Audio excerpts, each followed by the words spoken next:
밀양 주말주택은 물이 나는 대지 위에 지어야 지하수 때문에 너무나 고생을 했다는 충고를 들은 터라 지하수인지 생활하수인지는 하부건 쪽에 보강이 많이 이루어지게 됩니다. 정화조가 을에 맞은 잠수함처럼 저렇게 떠올라 있었습니다. 펌핑을 해서 빼내고 있습니다. 호수 처리시설이 있으면 반드시 들렀다 가야 합니다. 나쁜 쪽으로는 수맥이 되기도 합니다.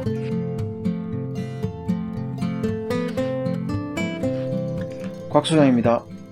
동네 이웃 어르신이 도리깨로 콩타작을 하고 있습니다. 밀양 현장은 귀농하면 딱 좋을 것 같은 그런 동네 중간에 있습니다. 감나무를 감고 올라가는 담쟁이 덩굴도 단풍이 들어가고 꼬리 잘린 도마뱀이 동면에도 들어가지 않은 그런 가을인데 서리도 내리지 않은 11월의 중순 아침에 호수 안쪽에는 벌써 얼음이 얼었습니다. 얼음골이 있는 밀양답습니다. 밀양 주말주택은 물이 나는 대지 위에 지어야 합니다. 대지 배면에 매립한 유공관을 통해서 저렇게 물이 흘러나오고 있습니다. 저 물을 그냥 흘려보내는 것보다는 연못으로 활용을 하자고 제안을 해놓은 상태입니다. 좋은 대지의 조건 중 대지의 항과 배산임수를 우선 얘기합니다. 엔지니어 입장에서 보면은 남향, 남동향의 집이 일조권과 통풍이라는 측면에서 해석을 한다면은 배산임수는 설비적인 입장에서 해석을 할 수 있습니다. 지형적으로 높은 변면이 산이고 낮은 전면 쪽이 물이 흐르는 하천이라면 당연히 지하수가 흐를 테고 식수를 구할 수 있는 우물을 쉽게 팔 수가 있고 또한 하수 처리가 쉬우면서도 침수 피해가 없겠지요. 처음에 제가 왔을 때 건축주는 북동쪽의 뻘처럼 질퍽한 부분에 대해서 너무나 큰 걱정을 하고 있었습니다. 거기에다가 북쪽 대지 이웃이 새 집을 지을 때 지하수 때문에 너무나 고생을 했다는 충고를 들은 터라 걱정이 늘어졌습니다. 기본적으로 자신의 땅에 있는 물은 지하수든 지표수든 생활용수든 자신의 땅에서 처리해서 배수로로 바로 보내는 것이 원칙입니다. 도로에 접하지 못하는 땅을 맹지라고 부르는데 배수로에 바로 접하지 못하는 땅 역시 맹지로 봐도 됩니다. 산지나 논밭을 전용해서 대지로 변경하는 경우에 윗대지에 자연 배수된 물이 우리 대지를 통해서 개천으로 흘러나가는 경우도 많이 있습니다. 여기 있는 대지는 동네 한중간에 있는 대지라서 두 가지의 경우로 나누어서 검토를 해볼 수 있습니다. 첫째는 대지 변면 뒷집의 생활하수가 우리 대지를 통해서 흘러나갈 수 있다는 가정과 두 번째는 지하수가 상대적으로 낮은 우리 대지에서 솟아나올 수 있다는 그런 가정이었습니다.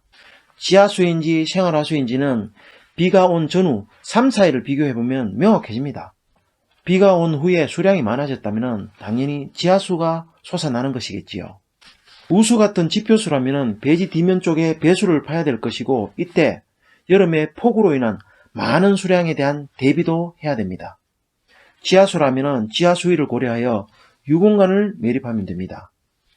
보시는 것처럼 물이 배어나고 있는데 최소한 기초 저면보다는 깊이 파는 것이 좋습니다. 저는 유공관을 묻을 때 그냥 묻으면은 유공관 내부에 흙이 흘러 들어가서 유공관 내부가 뻘이 되어 막혀버리기 때문에 저렇게 부직포를 감고 물이 고일 수 있도록 골재를 채워서 매립을 합니다. 그리고 배수 맨홀을 몇 개를 설치해서 지표수를 처리를 합니다. 매트 기초 하부에 동결 심도를 확보하기 위해서 줄기초처럼 파낸 기초 부분입니다. 물이 배어 나오지 않는 걸로 봐서 지하수위가 잘 잡힌 것 같습니다. 정말 지하수가 심하게 치솟는 땅에서 매트 기초의 배건을 역배건으로 한 적이 있습니다. 주택의 매트 기초 배건은 보통 상하부건을 같은 굵기, 같은 간격의 철건으로 배건을 하지만은 일반적으로는 하중이 실리는 반대 방향이 되는 하부건 쪽에 보강이 많이 이루어지게 됩니다. 하지만 포항의 백화점 설계를 할 때 지하 매트 기초 구조 계산을 하면서 지하수가 너무 심하게 치솟아 올라가지고 상부건을 집중 보강하는 역배건을 한 적이 있습니다. 토요일날 오후에 정화조를 매립하고 월요일 아침에 현장에 도착했는데 정말 놀랍게도 정화조가 을에 맞은 잠수함처럼 저렇게 떠올라 있었습니다.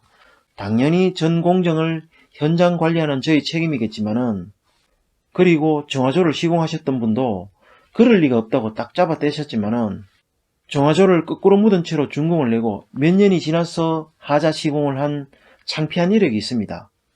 여기에 또 하나의 전설적인 부끄러운 이력을 더하게 되네요. 곽 소장의 방심이었습니다. 큰 실수였습니다. 보통은 정화조에 물을 가득 채우고 퇴근을 하는데 매립하고 두어 시간 물을 받아 정화조에 70% 정도 물을 채우고 일하는 사람들이 같은 차로 출퇴근을 하는 퇴근하는 분들 시간에 맞춰서 수도물을 잠그고 퇴근을 했습니다. 예보와는 달리 주말에 많은 비가 내렸고 상대적으로 물이 덜 찬 유출구 쪽이 떠오르면서 정화조가 기울고 기울어진 방향에서 물이 더 많이 빠져나온 듯 합니다. 정화조를 묻기 위해서 땅을 팔 때 물이 생기지 않는 부분이었고 물도 어느 정도 채웠는데 주말에 예상치도 못한 큰 비가 내렸던 것입니다. 새롭게 묻은 유원관을 따라서 새로운 물길이 생겼고 그 물길을 따라서 하필이면은 정화조 밑으로 물이 유입된 듯 합니다. 한순간 방심했던 탓으로 정화조를 다시 묻을 수밖에 없었습니다.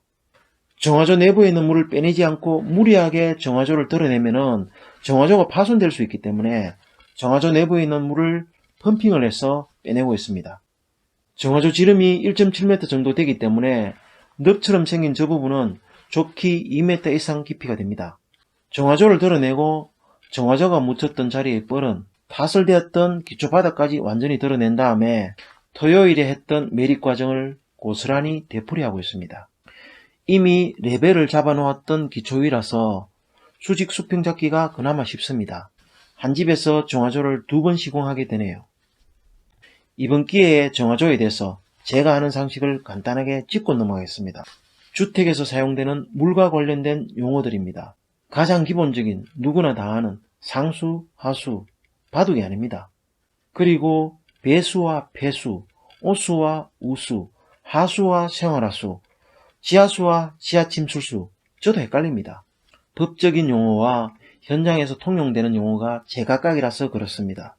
수도물로 들어와서 상수도, 사람을 거쳐서 양변기를 통과하고 분뇨라는 이름으로 오수관로를 통해서 정화조까지 갑니다. 정화조를 나오면은 하수관로를 통과하고 집 밖을 나가는 순간 배수로나 배수관로로 하천이나 강으로 갑니다. 한편 같은 수돗물이라도 세면대를 지나면 생활하수가 되어 하수관로를 지나는데 분뇨정화조가 있으면 가볍게 무시하고 대지 밖에 있는 배수로로 바로 가지만은 오수 처리시설이 있으면은 반드시 들렀다 가야 합니다.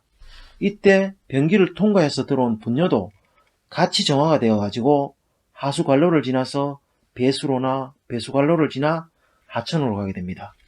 그런데 하수종말 처리장이 있는 공공하수 처리구역인 경우 대지 안에 정화조도 오수 처리시설도 없기 때문에 분류식 하수관로를 통해서 하수종말 처리장을 들러서 강으로 가게 됩니다. 여기서 단독 정화조는 5인용, 10인용 등 처리 인원으로 용량을 표기를 하고 오수 처리시설은 입방미터로 표기를 하는데 0.2 입방미터를 1인용으로 계산을 하면 됩니다. 그래서 3톤이면 15인용이 되는 셈입니다. 금액은 10인용 분뇨정화조가 20에서 30만원 정도 전후로 한다면 3톤 합병정화조의 경우에는 90에서 100만원 정도가 됩니다.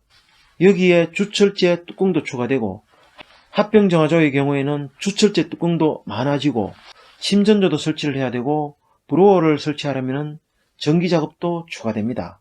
당연히 자재비도 많아지겠지요. 주택에서 정화조까지, 정화조에서 다시 배수로까지 배관 길이도 달라지고 배관 자금량도 상당히 차이가 나겠지요. 매립을 위해서는 장비도 써야 하고 자금량도 달라지고 설비공의 투입 인원수도 달라지겠지요. 그리고 대지에서 처리해야 할 또 하나의 물이 있는데 바로 빗물입니다. 우리 대지 위에 떨어지는 빗물은 당연히 이웃 대지를 거치지 않고 바로 배수로로 나가야 되겠지요. 대지 밖에서 우리 대지 밑으로 지나가는 빗물은 좋은 쪽으로는 우물이 되기도 하고 나쁜 쪽으로는 수맥이 되기도 합니다.